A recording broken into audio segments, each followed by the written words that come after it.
abalina ekizibu ku protection of sovereignty bill ekizibu kyammwe ekituufu ki? Kuba ndaba abasinga muli baabo NGO,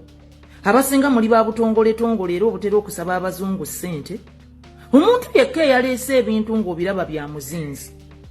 bye yasabye balongooseeko mu bbiiru eyo ye Governor wa Bank of Uganda. Era baabirongoosezza recommendation za Governor zonna. Buli Governor kye yalambise nti kino bakikyuseemu. Yo omubaka gwe balangira Masaka nga omani MP we Masaka Justin Nameere ate avuddeyo alumbagane bannayuganda abangi ennyo abasitudde eddoboozi eryawamu nga bagamba nti we reject the sovereignty bill, nga balwanyisa sovereignty bill eno kubanga balaba nti yakunyigiriza bannayuganda bill eno oba etteeka ebbago oba n'etteeka lye baagala okuyisa tteeka si lya bannayuganda, lya Museveni, lya gavumenti gy'alimu, ya famire na buli kimu. Wabula nga omubaka ono gwe balangira e Masaka, omanyi nnaku zino tulina ababaka be balangirira n'ababaka abalonde, wabula nga ye yavuddeyo ate ayongere okulumya bannayuganda abo abali ku saidi ya bana bawakanya sovereignty bill nga agamba mwe muli babu NGO biki ebyo muli awo kwegamba wotunulira reasoning capacity ye bannanga ogambira ddala munnayuganda alabye ennaku naddala munnamasaka nga mulabye munaddawa nga mulina abantu we bati mu parliament tanayingira parliament n'abakulayira naye wulira bannange wulira reasoning capacity y'omuntu ng'ono. Nebuuza ddala mazima ddala lwaki tovaayo n'onnyonnyola abantu sovereign bill eno kiki eriko? Lwaki gavana wavaayo n'ayogera ebintu ebikyamu ebiri ku bill eno toddawo ne weewunya n'ogamba next time tuba tukola ebintu ebiti tusooke kwebuuza nga tetunaba kubuukira ku nsonga lwakuba tulina kye tuyisaawo. Kwegamba takyogeddeko takikonyeeko wabula ye just avuddeyo buvi ate kukonda eminga gamba bannange gavana temumuteeka mu byammwe biki gavana yakoze mulimu gwe ayogedde amazima kati amazima gaba kaayira lwaki ate mwebuuzaabuuza ate mutekamu opposition biki? Governor si opposition era governor yalondebwa Yoweri Kaguta Museveni General Mulamba era nga akulira NRM ne government ya NRM eri mu buyinza saawa zino bwe tuwogerera. So Justin Nameere bino byavuddeyo n'ayogera olunaku olwaleero ng'asabula bannaffe abagamba nti sovereign bill eno tugiveeko. Leero badde lutalo lw'amaanyi nnyo mu paalamenti y'eggwanga Secretary omukulu ng'abantu bagezako okufoofaabinga bagamba yi kiwedde kitya sovereign bill eno naayita wateeyite. Naye Katemba abadde omwo ebingi ebyogeddwako nga by'amaanyi oba nga bya ddala nga byetaaga okuwa amatu. Naye ate munnayuganda nga bwekimanyi nti no baatuma dda chance and opportunity okubanga twenyigira mu nsonga ezizimba eggwanga bagenda okujja kuleeta ekintu mu parliament nga basazeewo dda era nga bisigadde tuyisa mukka mu kiseera. Wabula kankutereko Justin Nameere owulire bulungi ebigambo byayogera wano then tulekere okubanga tweyongerayo n'ensonga eno.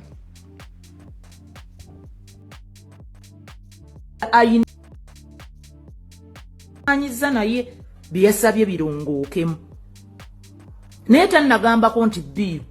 agiganye nedda oba nti mbi yonna in its entirety. Kati opposition olwokuba muyinayo akabondo kammwe ak'abantu be mwafuna nga bo mubatuuza wali ne mufumba ne muwuddiisa ne mugenda ne muyoola ssente mu bazungu kati mwalippidde ebigambo bye. Protection of sovereignty bill nkulu nnyo Uganda, amawanga mayitirivu gy'otayinza kumala gagenda n'oyingiza ssente zonna z'oyagala n'omala gakola byonna by'oyagala eby'ekigega. America gye mwagala ennyo okugenda nga muzungira mbu simanya muloopa ggwanga, simanya mubayita bajje simanya babalwanire, simanya babakole ki. America eyina amateeka 9 malamba nga gonna omugaso gwagwo kukuuma bwetengereze bwa America. Protection of the sovereignty of the United States of America. Kakati bwe muwoza mbu ate simanya gye mugenda ogenda simanya muloope ki. Babasekerera babakongooza bigere. Kyova babalemu okubakolera ekintu n'eki kye musabye. Kujjako abatonotono ababawaayo ku ssente ne mujja wano ne muzimbamu ebizimbe. Wano mwalaba bwe baaleeta Schengen. Yoyo omanyi amazima ge mutayagala ate nze amazima gendeesa ate genjogera. Abalina ekizibu ku protection of sovereignty bill ekizibu kyammwe ekituufu ki? Kuba ndaba abasinga muli baabo NGO,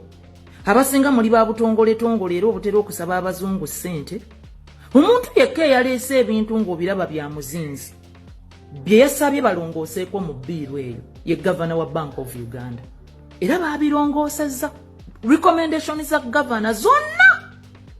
buli gavana kye yalambise nti kino bakikyuseemu ekyo kyo baakitutte era ne balongoosa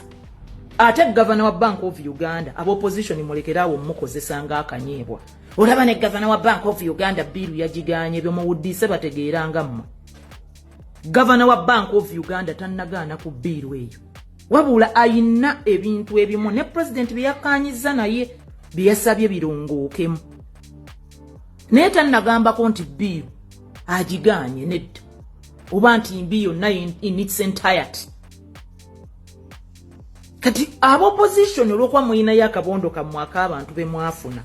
nga bo mubatuuza wali ne mufumba ne muwuddiisa mwe ne mugenda ne muyoola ssente mu bazungu kati mwalipidde ebigambo bye protection of sovereignty bbiiru nkulu nnyo Uganda amawanga mayitirivu gy'otayinza kumala gagenda n'oyingiza ssente zonna z'oyagala n'omala gakola byonna by'oyagala eby'ekigega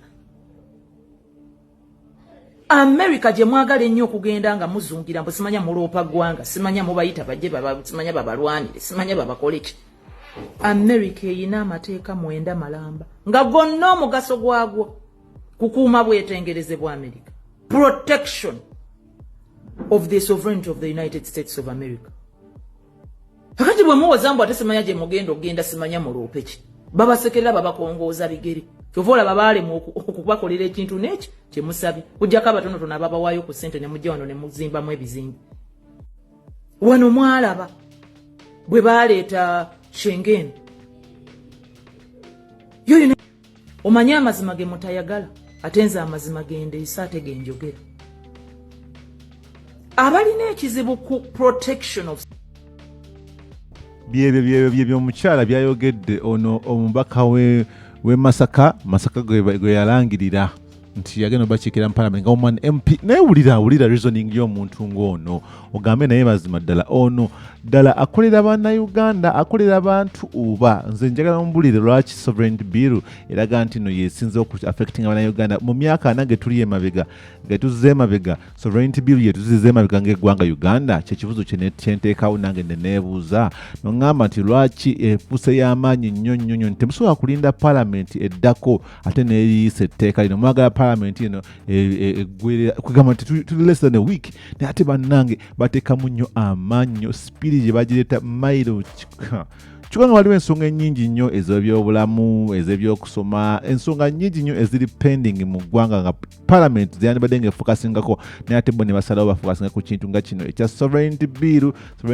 nga ate abasinga bannayuganda tebanaba na bitegeera tebamanyi biyamba ki tetunalabamu kale fruits za sovereignty bill tugambe nti no twalina ekizibu bwe kiti sovereignty bill egenda kigonjola kati gwe tukakaso kya munnayuganda nti bino biteekateeka bye biti ebijja biyamba bannayuganda awo otegeera nti parliament y'eggwanga Uganda tekyalina mugaso wali yavaayoko n'akola statement n'agamba nti okuggalawo best hotel lwaki bagalewo parliament y'eggwanga naye ne weebuuza ddala kiki ekigenda mu maaso ku best hotel lwaki ate best hotel gereganyiza ne parliament y'eggwanga Uganda naye nga gwe ng'omuntu munnayuganda omuntu ategeera obulungi nnyo lwaki wandiwuliza ensonga ng'eyo reasoning ng'eyo wabula because of people like these bavaayo ate ne baweebula ekitiibwa kya parliament ne bamember of parliament ne batulaga nti no n'akalulu kaffe tekakyalina mugaso ndinoolonda omuntu si gwe bagenda okulangirira naye kirala ne bakulaga nti omuntu kasaba nga ayingire mu parliament ebisigadde tebitagala kumanya bikukwatako era tesobola nakuvaayo gamba nti no kaneebuze ku balonzi bange oba ki eno biru gye bagenda oyisa oba etteeka lye bagenda oyisa libakwatirako waali bayamba kwegamba it's all sad okulaba nga embeera bwetu bwetambula mu ggwanga Uganda wabula nga kugamba nti wano ku director Van Crash amawulire amangi genkyakuleeta olunaku lwaleero lives kwe ziri ezinaba nga zikuweereza ebyo nayo nebigenda maaso mu ggwanga n'ekirala kyolina omumanya nti vidiyo eno ewagiddwa abashira eyakagozi gwoba olina emaali yo ng'oyagala gitwala mu mawanga g'obuwarabu oba ng'oyagala gijja mu mawanga g'obuwarabu kirete Uganda ku bbeeyi ensamusa mu bwangu ddala ate nga tugiyisa ku nnyonyi ntukira ku namba y'essimu 070-516-3825 nsindikira ka WhatsApp ongambe hi then ebisigadde tujja kukwataganyizaawo yes embeera egenda maaso mu ggwanga Uganda yoyo omukyala Justin Nameere muwala wa Sempijja oyo mukyala wa Papito